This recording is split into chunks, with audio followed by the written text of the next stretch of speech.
truth and the good news of salvation to his people Israel and to all the peoples through his son Yeshua the Messiah our Lord. Amen. Amen. Ezekiel 25.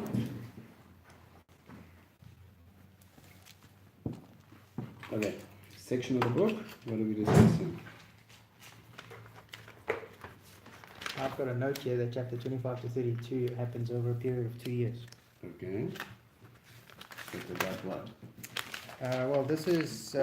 No, mainly 25, 26, 27, 28. Yeah. Okay, 25 sets us going. It's a word against the lands who spoke against Jerusalem and Israel. Well, basically the surroundings of Israel. Okay. So you're going to be looking at this basically on a map. It's going to be basically from north, south, east, west, and its surroundings. Okay. So as he's already spoken up against Jerusalem, he's also now condemning the nations as well. And then when we go to 26, 27, and 28, you're going to be dealing with one specific group of people called Tyre. Okay.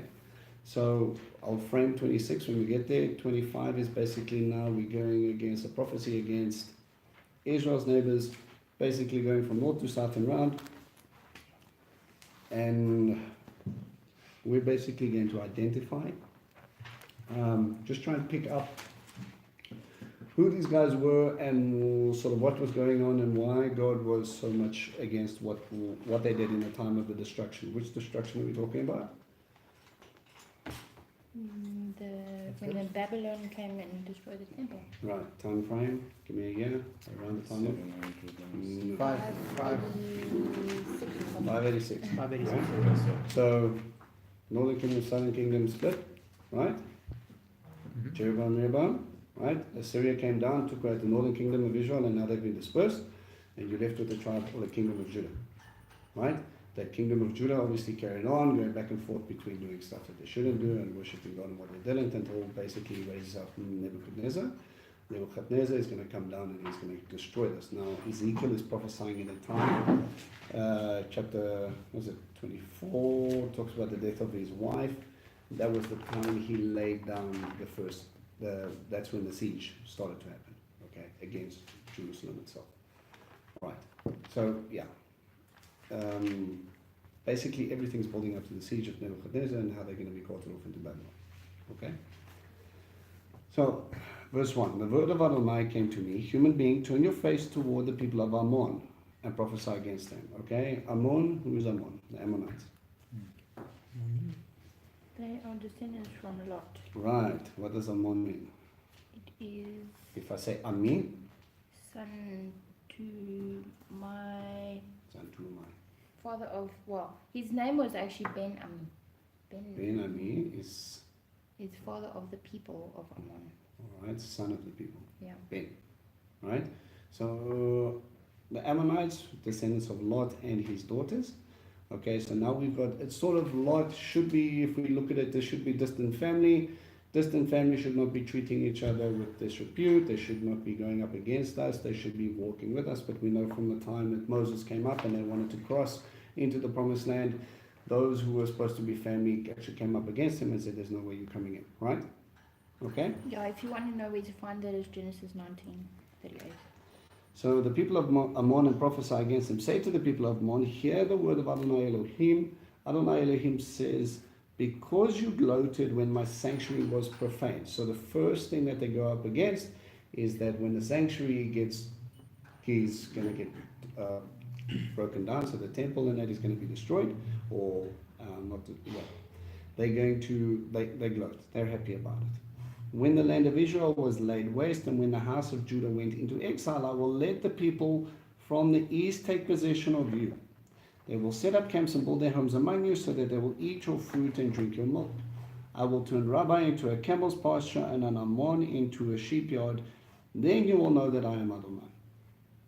For here is what Adonai Elohim says. Because you clapped your hands and stamped your feet full of malicious joy over the land of Israel, I am going to stretch out my hand over you and deliver you as plunder to the nations. I will cut you off from being a people, cause you cease from being a nation. I will destroy you. Then you will know that I am Adonai. Okay, so why would they rejoice?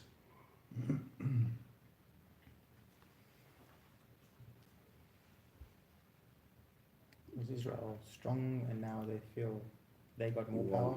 Yeah, they were. Well, if you look at the Ammonites, remember Israel obviously economically strong. Why?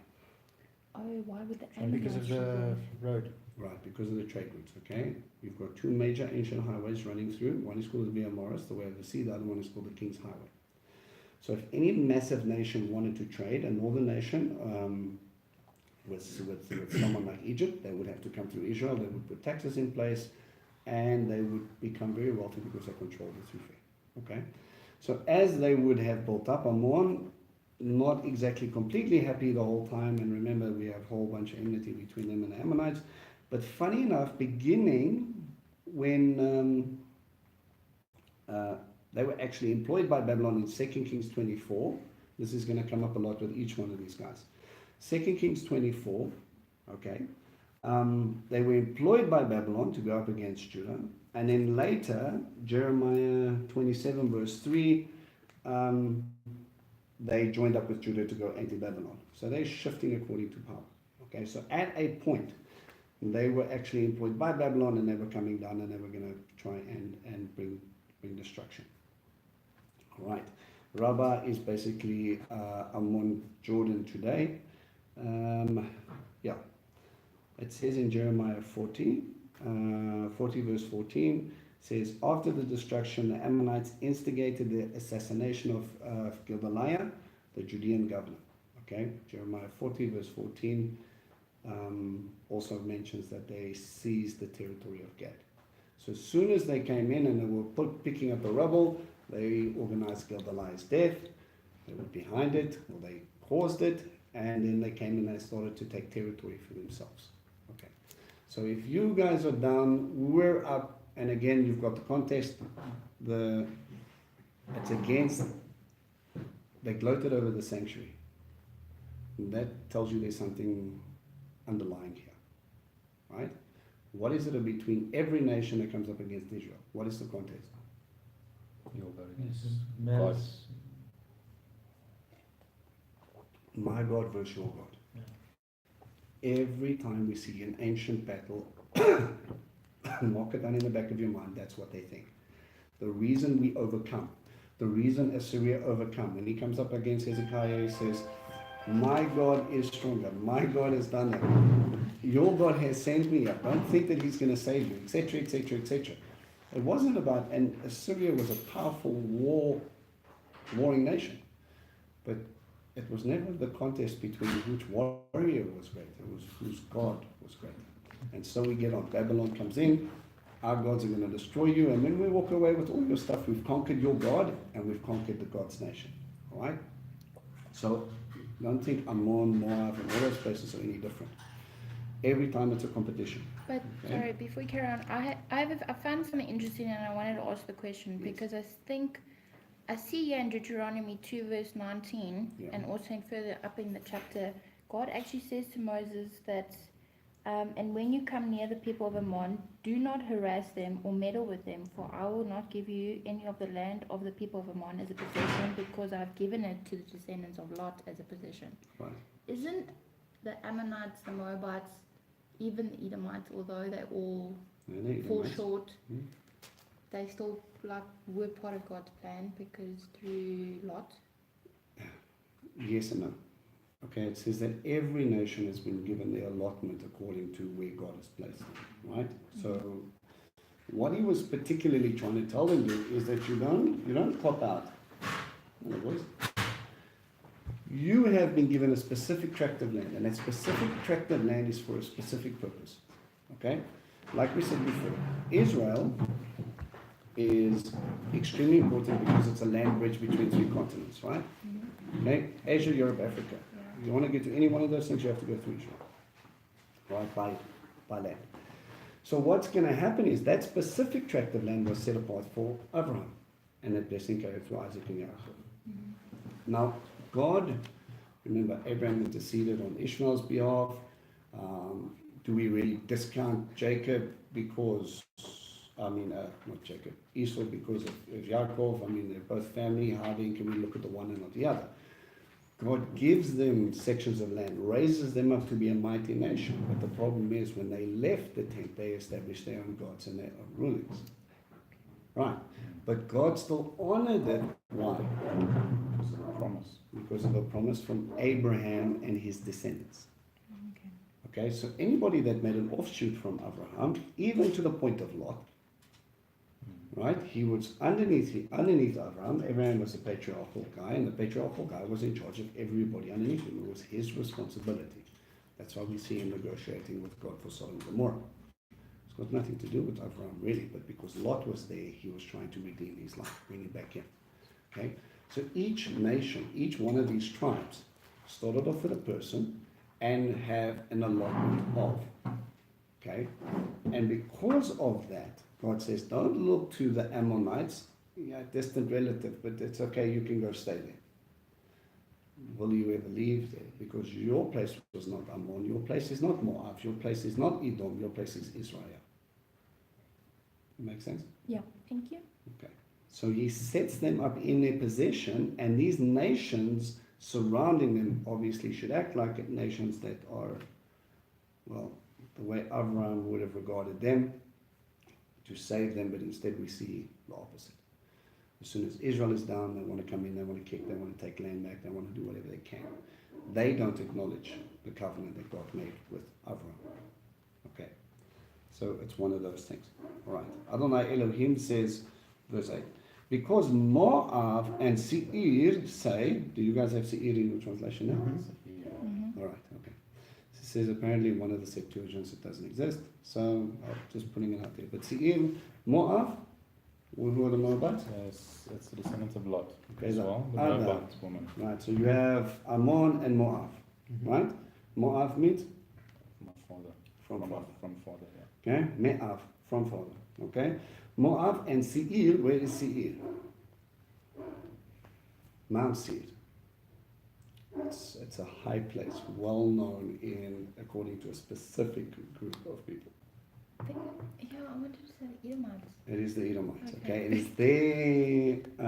If you look at Mount Zion, it's there in Mount Zion type of thing. Okay, it's where their fortifications are. Mount Seir is where the Edomites are. This is our fortifications. This is our strongholds. This is where we stand. Okay, so it's like an equivalent the whole time. You've got like these interesting little places. So he gives the indictment against Moab and Seir, but he'll bring in Edom only after a couple of verses. The house of Judah is like all the other nations. I will expose the flank of Moab and all its cities, that is, all the cities of the frontier, the glory of the land of Bet Yishmot, Baal Meon, and Kiryat Yaim, together with the people of Ammon, to the people from the east, whom I will let take possession of them. Thus the people of Ammon will not be remembered among all the nations, and I will execute judgments on Moab. Then they will know that I am Adonai. So he gets included with his brother. Ammon and Moab always going together. Okay, and they are going to be brought in again. This is south of the Dead Sea region, Moab. Again, mark down in your scripture, in your notes, you're looking at 2 Kings 24. They basically did the same thing. Okay, when the Ammonites sided with Babylon, Moab was in it. When they rebelled against Babylon and they sided with Judah, they did the same thing. So the same verses, Jeremiah 27 and 2 Kings 24. Bet Yeshimot, House of destruction. all right, okay, house of waste, or the house of deserts, okay, so house of destruction, it's a place out in the wasteland. Baal Meon was known as Bet Baal Meon, okay, just northeast of the Dead Sea, means the Lord of the dwelling, or the Lord of habitation. That, funny enough, is actually, according to Numbers 32, in Reuben's territory. So now we ask the question, why have these guys got Reubenite territory already? So the borders in are enclosing in. They're taking territory away from the clans, right? Taking away from the tribes. Kiryatayim, twin cities, double cities, or just plain two cities. Okay, so each one comes into the house of waste, the Lord of habitation in twin cities. Talking about Ammon and Moab. It's basically it's going to be a wasteland with the Lord of dwelling, and again, it's their God. It's not Painting pictures all the time again. Yeah, it's telling you, it's kind of showing you a spiritual picture of what Ami and Moab are busy doing. Okay, From a spiritual point of view, they're nothing but a wasteland. From a spiritual point of view, their God is dwelling with them, versus God dwelling the sanctuary with the children of Israel in Judah's territory, right? And then you've got twins or double cities again, and these guys coming up against them, and they're trying to take hold of, or they've already captured, Reubenite territory. What does Reuben mean? I want to say see Ben? a son. Yes, see a son. Okay. Ben. Okay, see a son. And the first son was? Moab. Think of, not of Moab and Ammon, but who was the seer's son? Who was he a picture of? Messiah. Israel. Yeah. Okay?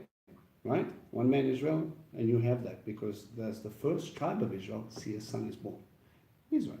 Okay? A nation is born, in a sense. You guys with me? Yeah. Right. Okay. So they already claiming on the inheritance. Verse 12, we start to deal with Edom. Adonai Elohim says, because Edom has taken severe vengeance against the house of Judah, incurring much guilt by its acts of vengeance against them. Therefore Adonai Elohim says, I will stretch out my hand over Edom and eliminate both its humans and its animals. Yeah. I will make it a ruin. From Teman to Dedan, they will die by the sword. Moreover, I will lay my vengeance on Edom through the people of Israel, and they will treat Edom in accordance with my anger and my fury, and they will know my vengeance, says Adonai Elohim.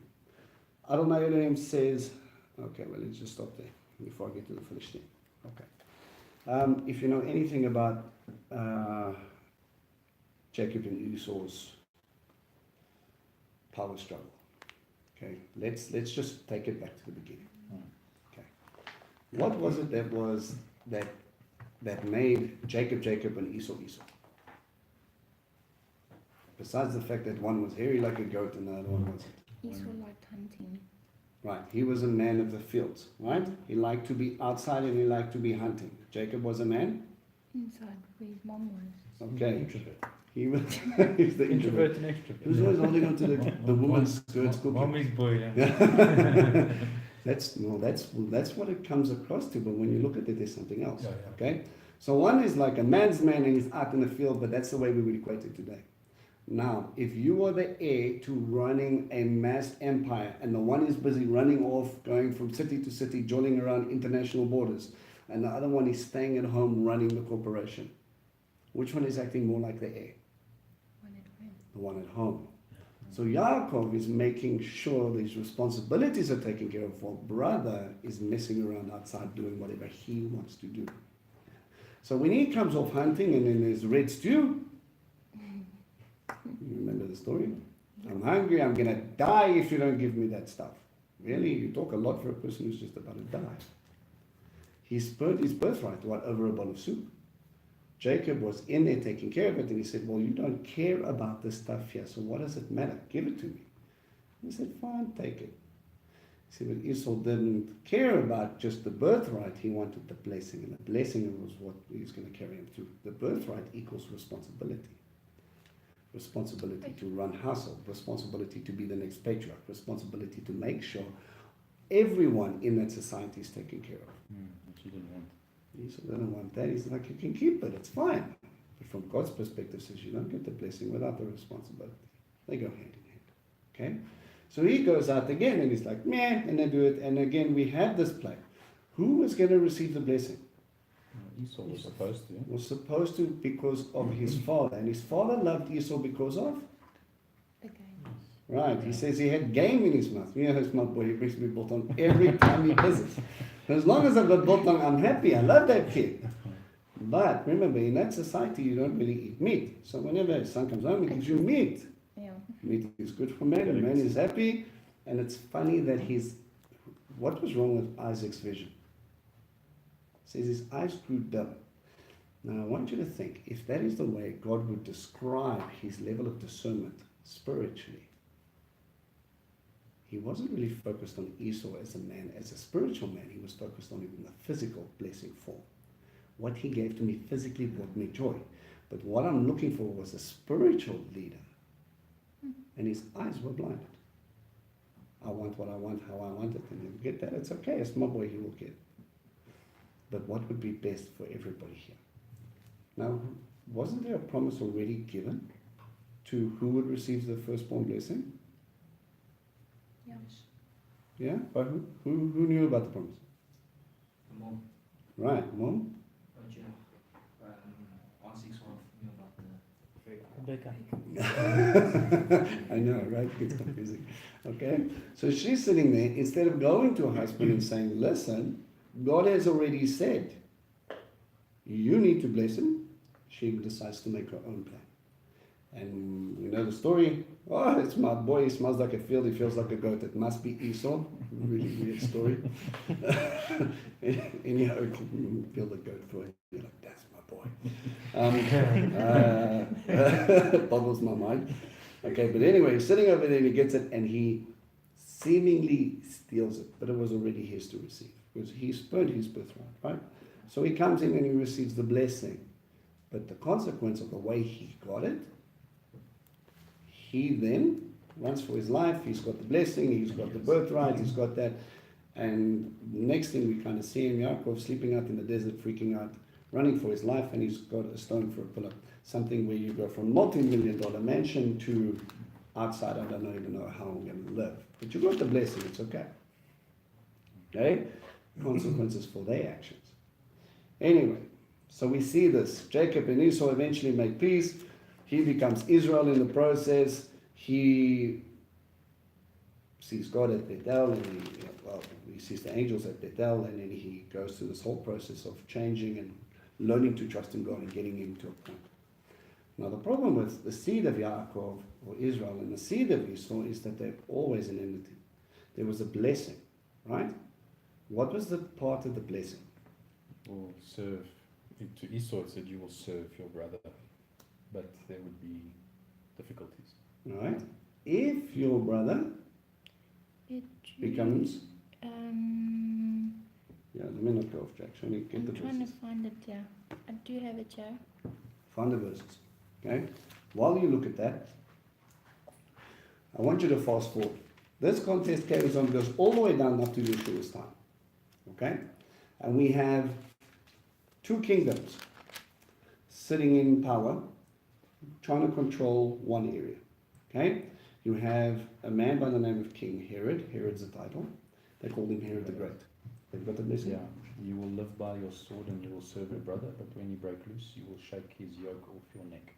Right, Yeah. when you break loose. When I was basically looking when for your the brother verse. starts to sink and walks away from me, then you will start to rise up and then you will take superiority. So Jacob goes through a really rough time. He goes back and forth over that, highs and lows of spiritual growth, gets down to Yeshua's time, and in there you've got the battle of Jacob and Esau all over again. You have King Herod, who was half Edomian, half from the seed of Edom, Esau. But he was a Jew because there was a forced conversion after the Maccabees came in and everybody in that region had to become Jewish now. Right, so they forced everybody to convert. The problem with that is you get a whole bunch of converts, but you don't get a lot of followers. Okay? So he's half Edomite, half Jew. And then you have Yeshua sitting over there. And we have this competition, or this contest that goes on. All right? Eventually, Herod dies, Yeshua carries on. And we have descendant upon descendant going through until Herod's grandsons up until the time of about 70 AD. Now, if you study the book of Obadiah, which isn't very big, Obadiah talks about Edom's sins. And they talk about trusting in their gods, their fortifications, their military might, everything. But bottom line, Obadiah says, I'm going to wipe you off the face of the earth. This is what God is telling me. Obadiah prophesies it to them, and he says, you guys are going to be no more. We actually see that fulfilled after the destruction of 70 AD. Okay, the temple was destroyed in 70 AD, as Yeshua prophesied. We can trace an Edomite up until that point. After that, they disappear into history. Okay, so Obadiah's prophecy, and this linking up with Obadiah's prophecies, as well as Psalm 137, Lamentations 4, Obadiah verses 1 through 14, the whole page, literally the book of Obadiah is like one chapter, is all about God avenging against Esau. Okay? And we actually see that fulfilled when the King of Kings comes, and there's that big competition, And he says, I'm going to establish the true kingdom of Israel. And he says, I'm going to establish my kingdom. And Herod built for Herod, built to define nature, built to show everybody how awesome he was. Yeshua built for what? What was his favorite topic? Kingdom of God. The kingdom of heaven, the kingdom of God. He was come to set up an eternal kingdom, not a normal little man-made kingdom. One that would stand the test of time. Right, which it still does today. Right? Anyway, so we have that, plant that at the back of your mind. Every time you see Edom or Edomites, 70 AD, that's your cutoff. Doesn't exist anymore. Okay, verse 15. Adonai Elohim says, because the Philistine have acted the vengeance and taking revenge and destroying them with malice of heart due to their long-standing hatred, therefore Adonai Elohim says, I will stretch out my hand over the Philistine, eliminate the Crete and destroy the rest of the seacoast peoples. Who are the Cretes?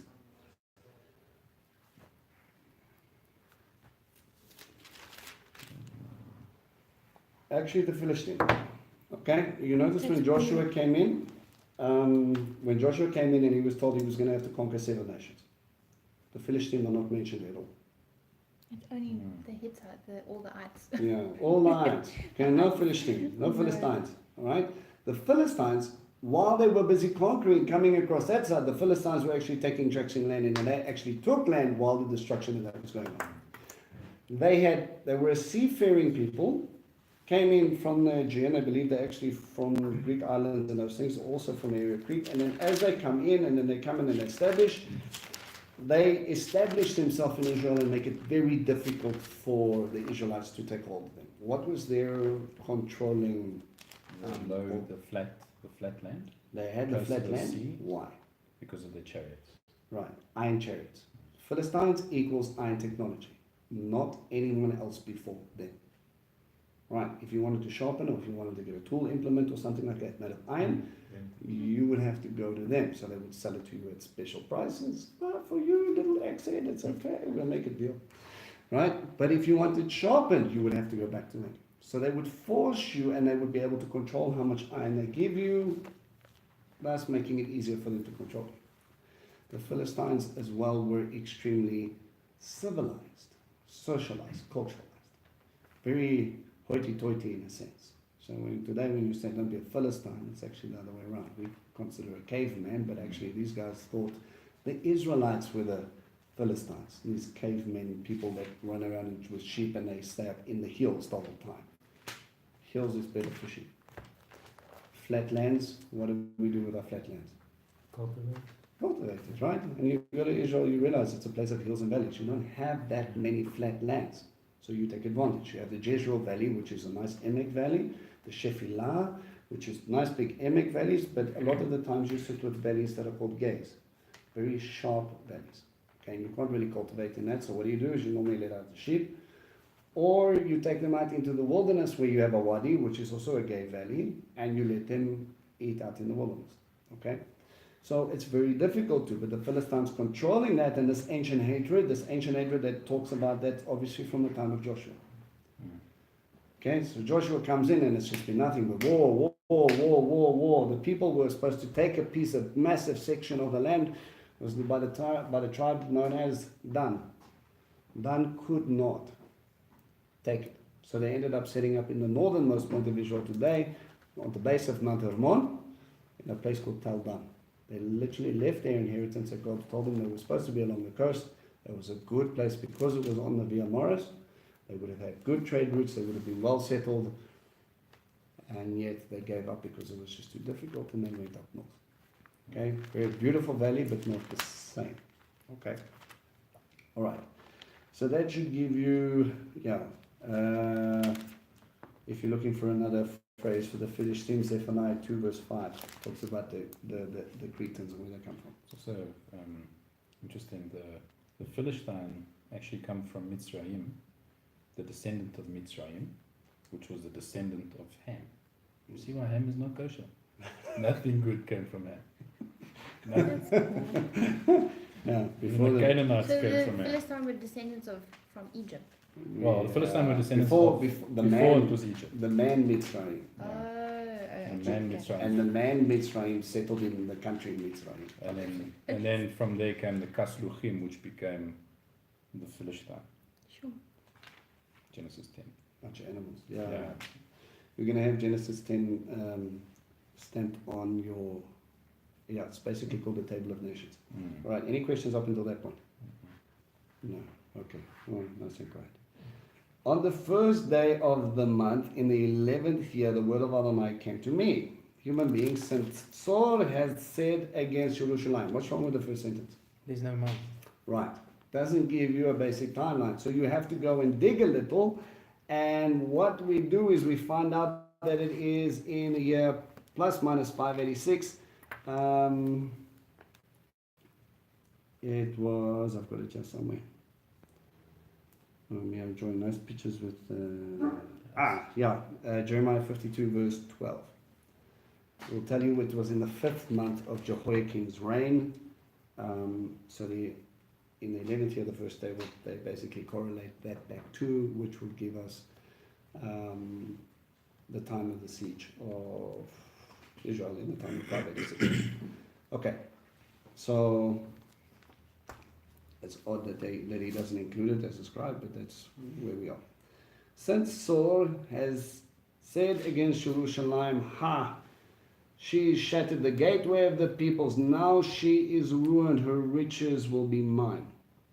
All right, so. Does your translation say sore? Zor. Zor. Yeah, but yours would probably say Tyrus. Tyre. Okay. Tyre and Zor. It's actually a play on a Hebrew word. Both mean rock. Yeah. Okay. Okay, so you'll have Zor or Tyre, depending on which language. Okay, so basically Tyre was a Phoenician village, very well known for its dye, very well known for its music, very well known for its maritime exploits. Okay, a very good navy. They had, they envied the control of Israel purely because of the trade routes again. So as they would have come down, right, they would need to trade. They've got the dye, the dark blue dye, the purple dyes. Funny enough, Phoenician and Canaan both mean purple in two different languages because they exported the dye. And they would come down and they would send it. Obviously, if I want to trade with Egypt, I would have to send it through Israel, and Israel would put tax on it, and then I would lose money, and then I would be grumpy because I'm losing money when I should be making money. So, listen to what it says. The gateway of the peoples. Now that she is ruined, her riches will be mine. Okay, where is Tyre in sort of geographic location to Israel? North of Israel. North of Israel. Right. It's a coastal city, otherwise it doesn't matter. Right. Okay, so we've got sitting over here, what we don't see, this is something that we're going to get into, is we've got two areas.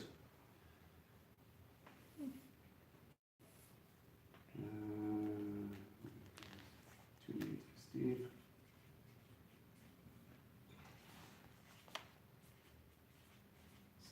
Meters across, and on this side you have what they call Old Tyre, and here we have the maritime village of Near Tyre. Okay. Anyone tell me why we have two different types? Yeah.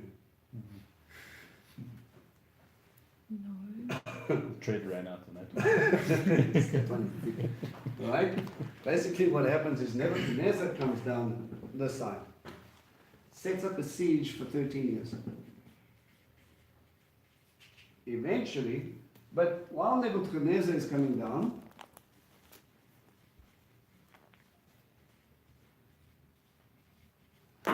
they go, hang on a second, we've got a little island on the side, which they use mainly as a naval base.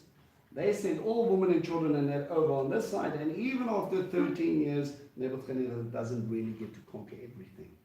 But he does a lot of damage to Old Tyre. Okay, so it becomes more or less a ruin, but New Tyre is doing fantastically well. It actually starts to adapt and it becomes a bigger city. Very difficult to conquer, up until someone else who comes running down past it. After Nebuchadnezzar, It was You had the Persians, but it wasn't the Persians. Who else came after the Rome. Persians? No. Not The Greeks. Yeah, good old Alex. Alexander the Great. Okay, he comes around in around the time of 323, 322 BC. Okay. Now the reason I'm pointing this out because a lot of the stuff that we're going to hear about in this prophecy is actually spelled out by what Alex does. Okay, I'm going to make a list for you and I'm going to show you how I fulfill it. Okay. Okay. Therefore Adonai Elohim says, look, Tzor, I am against you, just as the sea churns up against its waves. I will churn up many nations against you. They will destroy the walls of Tzor. They will demolish her towers. I will scrape its soil from her and reduce her to bare rock. With the sea all around her, she will be a place for drying fish nets, a plunder for the nations. I have spoken, says Adonai Elohim. Her daughters on the mainland will be put to death with the sword. Then they will know that I am Adonai. Okay. You know what? Let me read it and then I'll break it down for you. For here is what Adonai Elohim says: I will bring upon Tzor from the north Nebuchadnezzar, the king of Babel, the king of kings, the horses, the chariots, the cavalry, and the great and powerful army. Your daughters on the mainland, he will be put to death by the sword. He will build siege towers against you. He will build a ramp against you. He will raise a screen of shield against you, and he will pound your walls with battering rams and break down your towers with his axes. His horses are so many that the dust will cover you. The thunder of the cavalry, wagons and chariots will shake your walls, and he enters your gates like men storming into a city through the breach. With the hoof of his horses he will trample your streets. He will put your people to the sword and pull to the ground the massive standing stones. They will seize your wealth, loot your wares, break down your walls, destroy your fine houses. Then they will throw your stones and timber, and even your dust into the sea. I will put an end to your singing. The sound of your lyres will be heard no more. I will reduce you to bare rock. You will be a place for drying fish nets. You will never be built again, for I am Adonai, have spoken, says Adonai Elohim. To Tzor, Adonai Elohim says, how the coastlands will shake at the sound of your fall. When the wounded groan, when the slaughter takes place in you, then all the princes of the sea will step down from their thrones. They will put aside their robes and strip off their embroidered garments. They will clothe themselves with trembling as they sit on the ground, trembling in time. This little section about getting up off your thrones and putting on different clothes, taking off their embroidered garments, is the way a king would lament for the loss of another kingdom. Okay? Appalled at your condition, then they will raise this lament for you. How you have been destroyed, you who were people from the seas, city so renowned, once so strong at sea. You and your inhabitants who used to spread terror over all the mainland's inhabitants, now the coastlands tremble on the day of your downfall, and the islands in the sea are in the shock at your end. For here is what Adonai Elohim says: when I make you a ruined city like other inhabitants, when I bring the deep sea over you, and its mighty waters cover you, then I will bring you down with those who descend to the pit, to the people of long ago, and make you live in underworld places like those who were ruined long ago, with those who descend to the pit, so that you will be uninhabited. When I give glory to the land of the living, and I will make you horrible, you will cease to exist. People will seek you, but never more find you, says Adonai Elohim.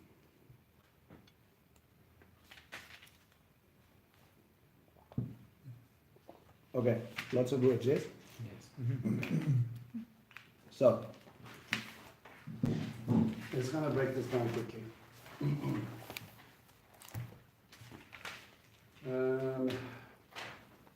Okay, so the first prophecy says Nebuchadnezzar will destroy. Okay. But he only destroyed one section. Okay? So the prophecy, funny enough, gets fulfilled in different sections in different time. What's interesting about this is one of these, when you deal with, maybe with some Jews, I've been watching a lot of debates, especially about this one guy called Tobias Singer. Very, very, very, very, very, very anti anything Yeshua, any Messiah, anything. And his whole issue is, well, you agree, if it's not fulfilled like this, then how can we say anything? He hasn't said it, he hasn't done it, how can we say it counted as a prophecy fulfilled? But if you take a look at this prophecy, it was actually fulfilled over 2 different times. And no one will discount or take into the fact that Ezekiel was completely wrong, right? So we can't say that he says, when he talks about Nebuchadnezzar will destroy you, actually it wasn't just Nebuchadnezzar. Alex is going to do a lot of the work later, but that happened a lot later. You'll see this in a second. Okay? It says, your debris will be thrown into the water.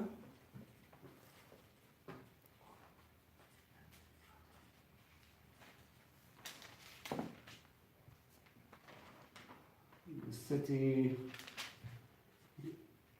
will become bare rock.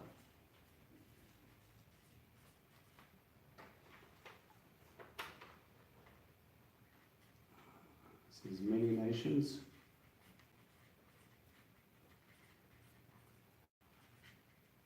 will come against her.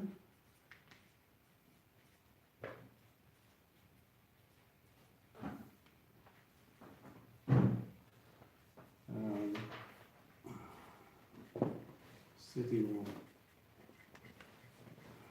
never be rebuilt.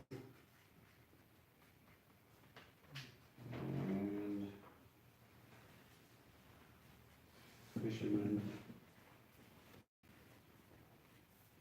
will try units.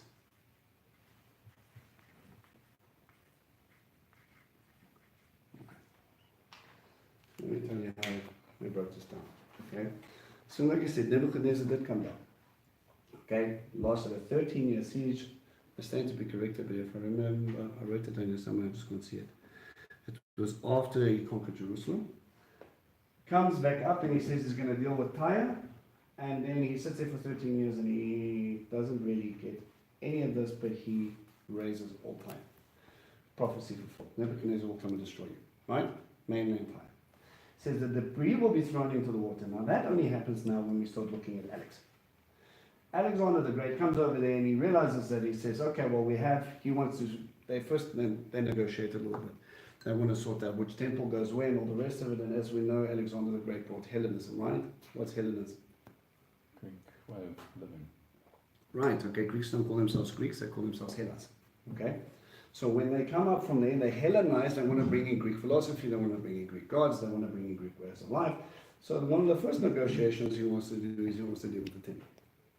And they said, you can have this temple, but this place is a little run down and broken since Nebuchadnezzar was there a while ago.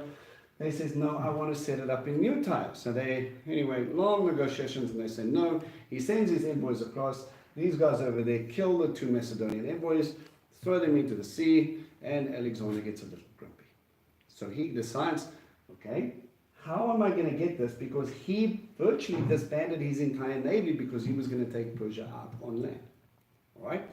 So he's now got no navy. This is a maritime village. These people are well known for their navy strength. I need to get across the sea. How am I going to do this? He scopes out the land. He sees that there is a natural little causeway about 2 meters deep that runs between the 2 islands, 700 meters across. So what he does is he orders all of the bricks and all of the other stuff, all the debris that was left here in Old Tyre, and he starts throwing it into the sea and he starts building a bridge. Literally throwing the debris into the water. Okay?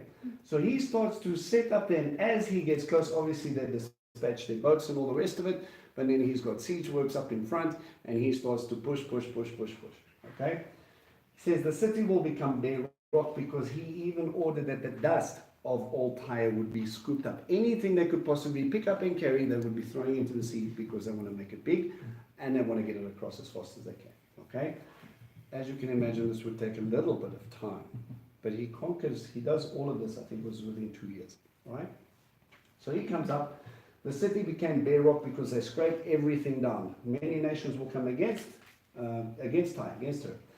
So what happened is because he had already conquered vast groups, vast areas, he started to send out, because now he needs to protect his causeway while he's getting closer. You can imagine they start coming into contact with their offensive weapons from the city walls.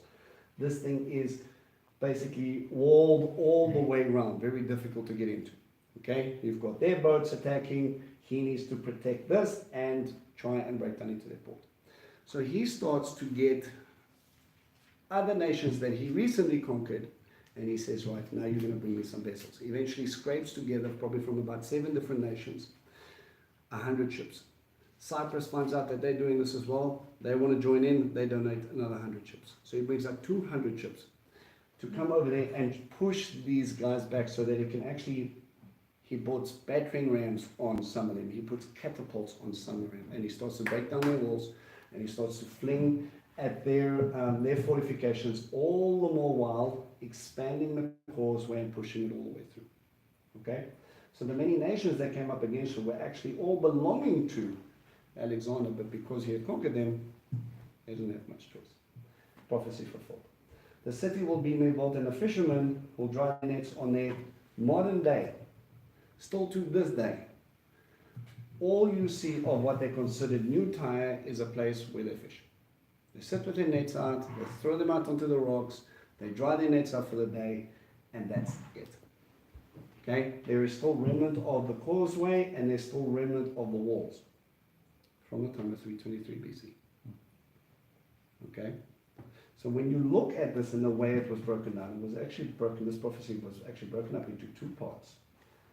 Around 586 down to 323. First part Nebuchadnezzar, the rest of it Alexander. Perfectly fulfilled as God gave it to Ezekiel. It's quite an interesting thing. Well, if you're saying that they still fish there, that last one is still It's still ongoing. playing. Well, that's when it says that the city will never be rebuilt. Never was. They're sitting over there, the fishermen are drying their nets, they're busy throwing it off over there. In the midst of it, you still see Alexander's little bridge. Yep. In the sea. Yeah. I know, it's crazy, right? Finish time. Well, yeah, it's a little bit, it's in that region. Okay. Sorry, I just want to ask, number 4, the nations will come against you. Which verse is that here? Let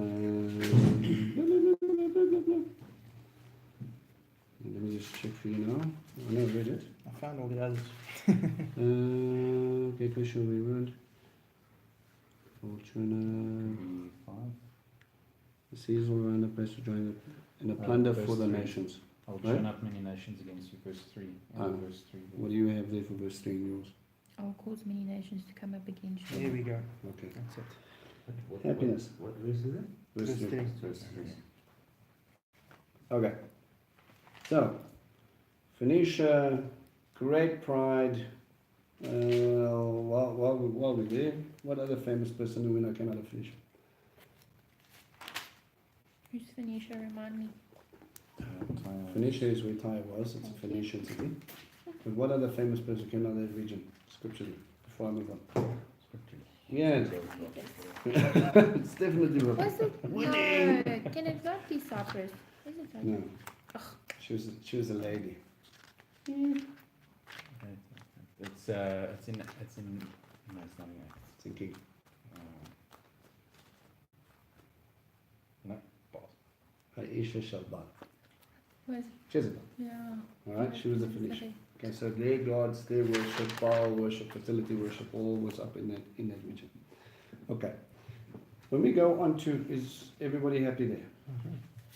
You can mark down in your notes if you want to go and scrape through Revelations 18 as a cross-reference. 226. 226. 226 or 27? Chapter 26. 26. There's a section at the end of 26 when it talks about Mm. the kings coming down, and it says there the kings will mourn, and there's a lament that goes on The coastlands will tremble, and the inhabitants of the mighty waters. There was a bunch. From boulders. No, the princes is a great one of mourning. They will throw themselves in trembling. 13 is not. I'll put an end to the sound of your songs and the sound of your harps. No, that was something personal to them. But there was a group of people that when they looked at the mourning of this lament that goes out, okay, and then the lament in 27 is also going to carry on with the same thing. So it's going to talk about the kings that mourn it, and then it's going to carry on. Just as a cross-reference, it talks about the fall of Babylon in Revelations 18, but there's a specific group of people in Revelations 18 that mourn the destruction of this spiritual city Babylon. Okay, it talks about kings, merchants, and ship captains. Shipmasters, passengers, sailors. Right. So when you look at this being a maritime setup, okay, so shipmasters, other kings are also mourning over it, and merchants were in and out of this place all the time. Basically, three people groups that are now looking at the destruction of a specific economy, which again you could equate to Tyre, because Tyre in verse 28 is going to start to make or in chapter 28 is going to be going to start going into something that has got nothing really to do with Tyre. Okay. What's it on? 15 minutes. Yeah, we've got 15 minutes. Okay. Chapter 27 is basically a lament over time. Alright? Something that you will find interesting about this is that why would God, saying that He's going to bring destruction, why would He lament over time?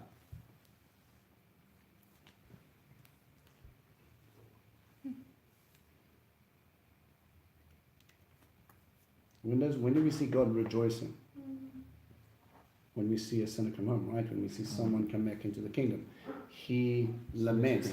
He mourns when people go up against Him. He mourns their destruction, even though they choose it.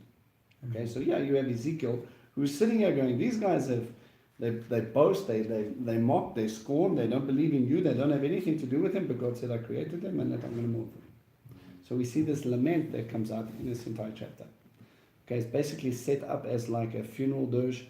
Lamentations, very much like the book of Lamentations, basically just giving this poetic lighting, or this formula going forth in this way. The word of Adonai came to me, you human being, raise this lament for Tzor, again time.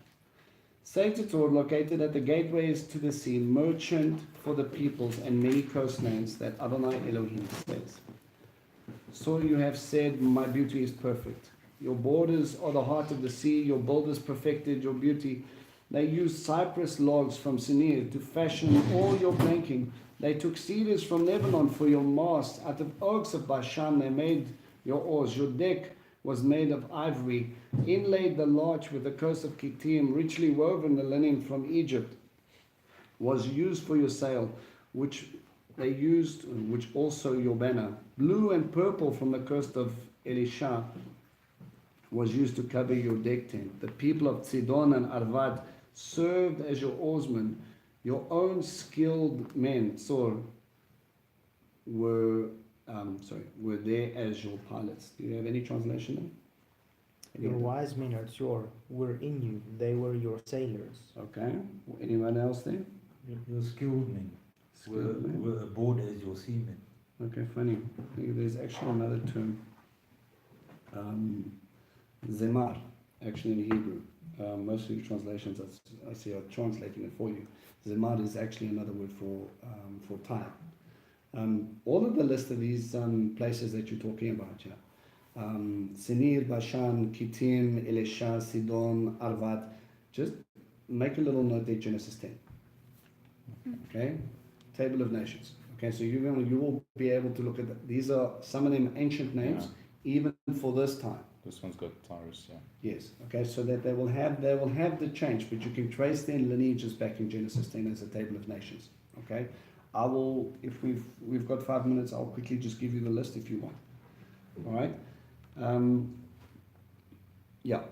Every seagoing ship in its crew came to you with trade in its wares. Men from Paras, Lud, Put were mercenaries in your army. They had mercenaries in new Tyre from different places. Hanging shield and helmet on you, they showed off your splendor. Men from Arvat and your own army were posted around your walls. The Gamadim were in your towers. They hung their shields all around your walls, making their beauty perfect. Tarshish did business with you because of the quantity and variety of your resources. They exchanged silver, iron, tin, and lead for your goods. Greece, Tubal, Meshech traded with you, exchanging slaves and articles of bronze for your wares. The people of Togarma traded for your merchandise with horsemen and mules. The men of Dadan traded with you. Many coastlines were your customers, giving you ivory tusks and ebony in payment. Aram traded with you because you are so wealthy. For your goods they exchanged green feldspar, purple stuff, embroidery, fine linen, coral, and rubies. Yehuda, the land of Israel, also traded with you, exchanging for your goods wheat, millet, honey, olive oil, resin for healing. An interesting fact, the king of Tyre was actually a contributing factor to set up stuff for David and Solomon to build the temple. That was before they went against him. Because you were so wealthy, with such a variety of valuable merchandise, Damascus traded wine from Helbon and white wool with you. Vedan and Yavan and Uzal traded ironwork, acacia and aromatic cane for your goods. Dedan traded with you for riding gear. Arabia and all the princes of Kedar with your customers for your goods. They traded lambs, rams, and goats. The traders of Sheba and Ramat exchanged their best quality spices, all kinds of precious stones, and the gold for your goods. The merchants of Haran, Canaan, and Eden, who traded also with Sheba, Ashur, and Kilmad, brought you with exchange for your goods rich cloaks made with blue material and embroidery, and cedar-lined chests filled with multicolored clothing and bound with cords. Tarshish ships transported with import and exports. So you were full, loaded down, surrounded by the sea. Your oarsmen brought you through heavy seas, but the east wind will break you. Surrounded by the sea, your riches, your goods, your merchandise, your crew, your pilots, your ship sailors, your traders, and all your warriors aboard, and all the others in a ship with you will sink, surrounded by the sea. On the day of your shipwreck, when they hear the cries of your pilots, the mainland coast will tremble. Your oarsmen, crew, and pilots will disembark and stand on shore, mourning aloud at your fate, crying bitterly, throwing dust on their heads, rolling in the ashes, shaving their heads bald for you, wrapping themselves in sackcloth with heartfelt bitterness, weeping for you in bitter lamentation. Wailing, they will raise a lament for you. This will be their lament for you. Who anywhere in the sea has ever been silenced like salt. When your wares came forth from the seas, you satisfied many peoples. With your vast wealth and variety of goods, you enriched the kings of the earth. But now you have been wrecked by the waves, sunk in the watery depths. Your merchandise and all the people have gone down with you. All who live along the coasts are aghast at you. Their kings are horribly afraid. Their faces are convulsed. Their merchants among the peoples are gasping for your fear, an object of terror, and you will cease to exist. So you see the same three groups, right? Kings, merchants,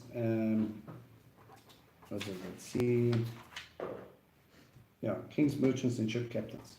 Same group as in Revelations 18. Looking at the economy, they're going down and they're mourning. Why they're mourning?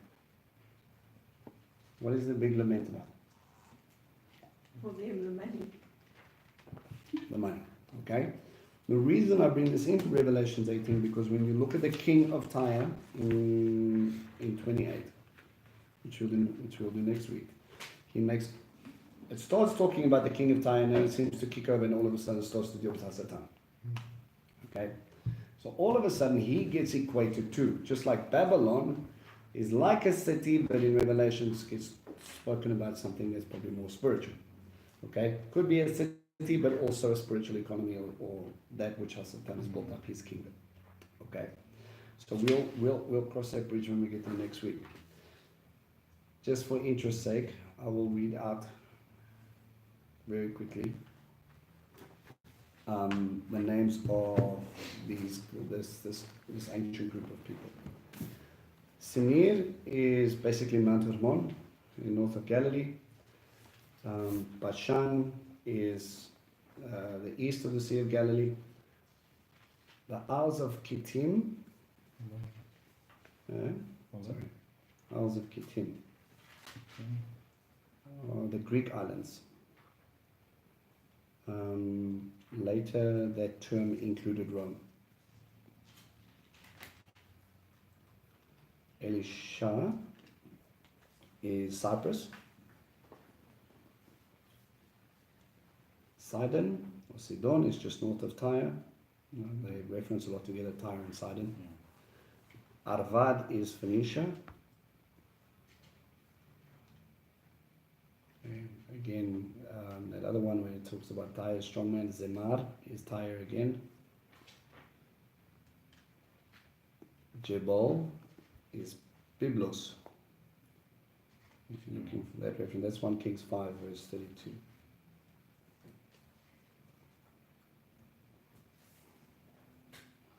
Paras is Persia.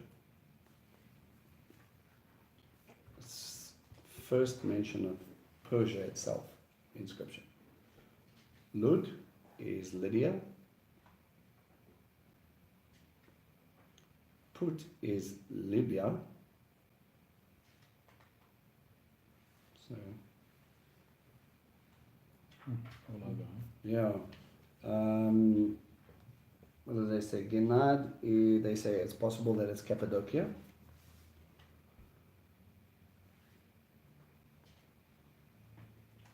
Tarshish is Tartessos, which is in southern Spain.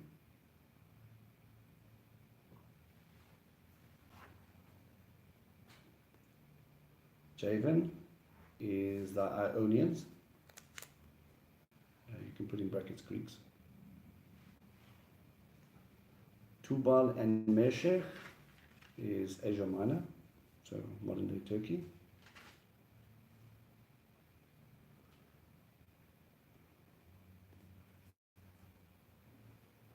Bet Togarma is Armenia.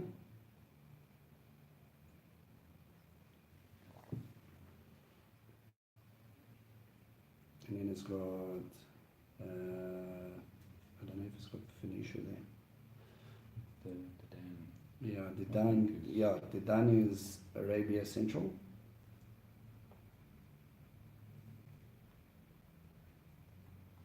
Minid. Yeah, yeah. Minith. Minith is the Ammonites.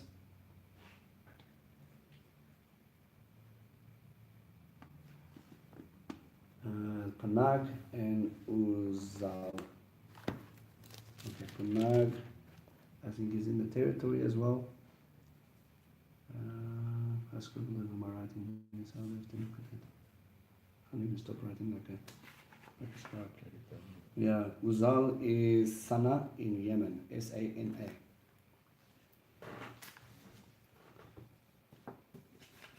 Kedar is, oh no, wait. One word. Yeah, Where's yeah, that? that one. It looks like Avdia, but don't hold me onto that. Just who's right? Kedar, yeah, this animal. Sheba is Ethiopia. The ships of Kedar.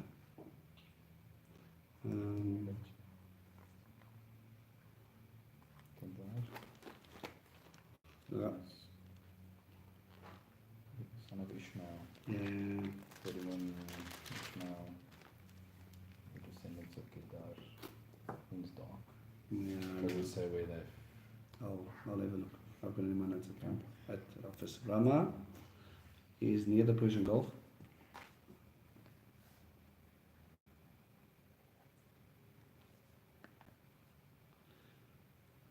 And then Haran, Kena, and Eden are all in Syria. 3 cities in Syria. Kedar and Haran, Canaan, and Eden. Eden.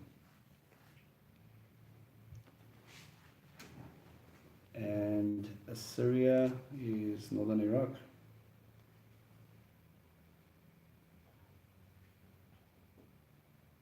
And looks like Hilmod is in Media.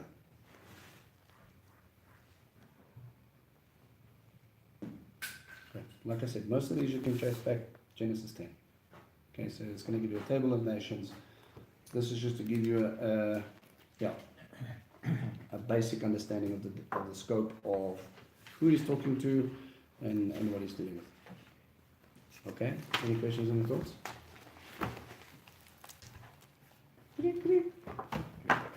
Another lesson when everybody's still sleeping. Great time is every now. mind blowing.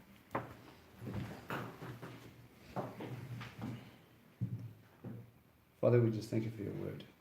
Father, that we can just come and we can study the wonderful things that you have done, that you prophesied, Lord Father, and watch as we look back and see how you fulfilled it.